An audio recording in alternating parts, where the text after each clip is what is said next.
Senhora Presidente, Senadora Ana Amélia, senhores senadores, senhoras senadoras, telespectadores da TV Senado, ouvintes da Rádio Senado, nós temos feito aqui no Senado, já há 13 anos, neste dia 20 de agosto, que é o dia do maçom, uma sessão solene em homenagem à maçonaria brasileira pelo transcurso do dia do maçom. Com a mudança na metodologia, no regimento da casa, houve uma vedação de repetição 3 vezes consecutiva de homenagem a qualquer instituição. Então, eu tenho o dever de registrar nesta data, 20 de agosto, o dia do maçom, cumprimentando a todos os maçons, primeiramente de Roraima, onde me iniciei, e de todo o Brasil.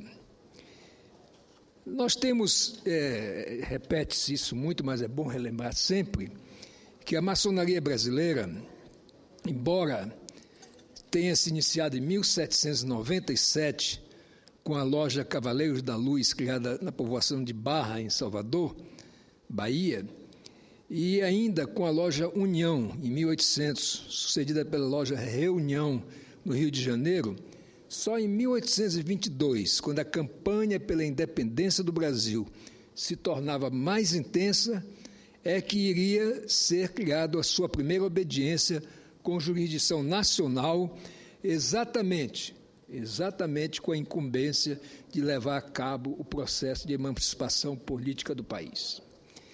E criado, portanto, em 17 de junho de 1822, o Grande Oriente Brasileiro, que é o primeiro nome que teve, e teve como seus primeiros mandatários José Bonifácio, que era ministro do Reino, portanto, ministro do Dom Pedro I, e de Estrangeiros, e Joaquim Gonçalves Ledo, que também fazia parte desse momento. Mas importante de dizer é que a maçonaria, tal qual hoje está organizada no mundo, passou realmente a ter essa figura organizada de sociedade na Inglaterra, em 1717. De lá para cá, foram surgindo em outros países, inclusive nos Estados Unidos, onde a maçonaria atuou fortemente pela independência dos Estados Unidos e pela formação da própria nação. Várias dezenas de presidentes da República dos Estados Unidos foram maçons. Aqui nós tivemos, inclusive coincidentemente, e isso é registrado na história, a definição, o dia real da independência do Brasil, pelo menos informalmente, foi feita no dia 20 de agosto, numa loja maçônica, aonde já tinha sido iniciado o imperador Dom Pedro I. E foi através justamente do convencimento do Dom Pedro I, mostrando a importância de realmente termos liberdade e independência em relação a Portugal, que conseguimos, a nossa moda brasileira, fazer uma independência sem derramar uma gota de sangue, enquanto que os nossos vizinhos todos aqui na América do Sul praticamente tiveram que guerrear com a metrópole para poder fazer a sua independência.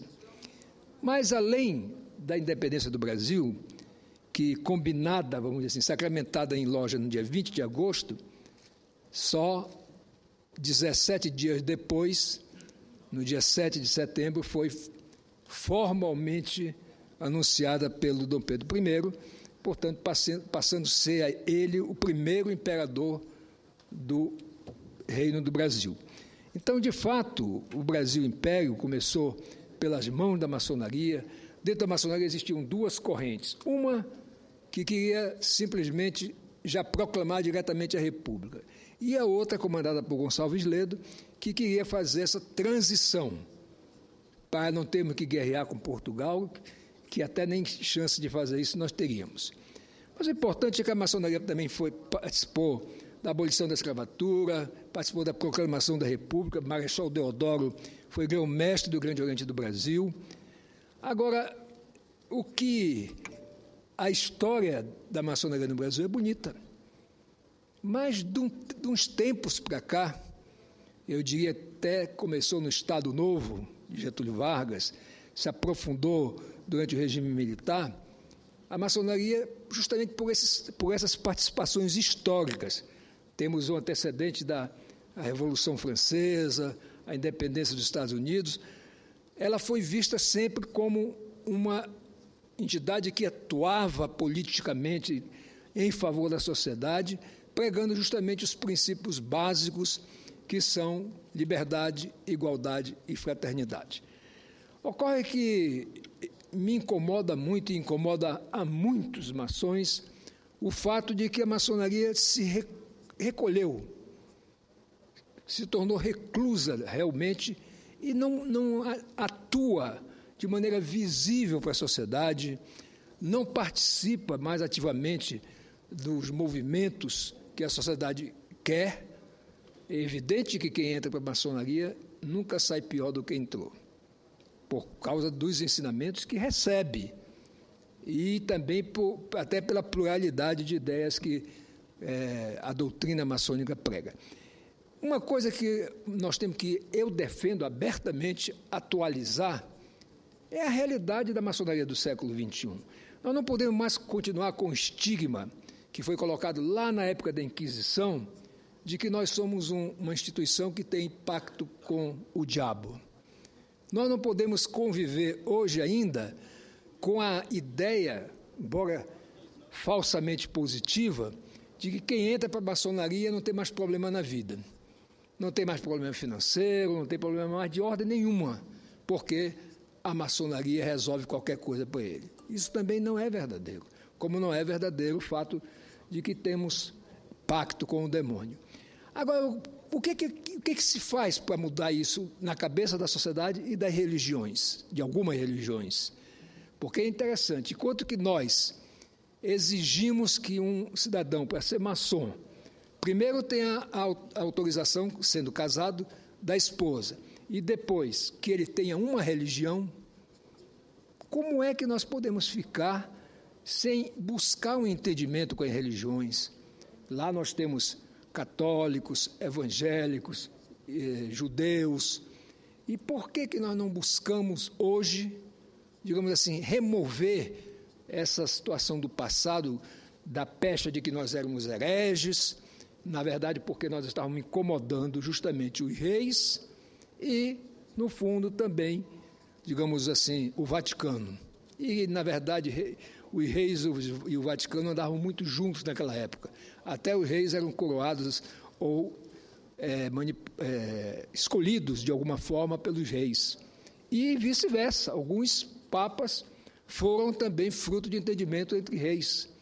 Então, nós precisamos sair dessa época da monarquia, ou da Revolução Francesa, ou da nossa independência aqui, e fazer uma maçonaria moderna, uma maçonaria que não precisa abrir mão dos seus princípios, mas que não seja essa coisa escondida desnecessariamente, aí dá essa ideia de que nós temos algo a esconder e não temos. Qualquer cidadão, qualquer cidadã que queira saber sobre a maçonaria, é só passar em qualquer livraria que ele encontra todos os tipos de livros sobre a instituição. Então, eu quero prestar essa homenagem hoje aqui, individualmente, mas dizer que realmente nós da maçonaria, tanto seja do Grande Oriente do Brasil, ao qual eu pertenço, quanto as grandes lojas, como a Confederação da Maçonaria Brasileira, nós devemos realmente mudar, evoluir. Aliás, dizemos que somos uma sociedade evolutiva. Se somos uma sociedade evolutiva no aspecto individual, espiritual das pessoas, temos que ser também evolutivos no que tange a sociedade.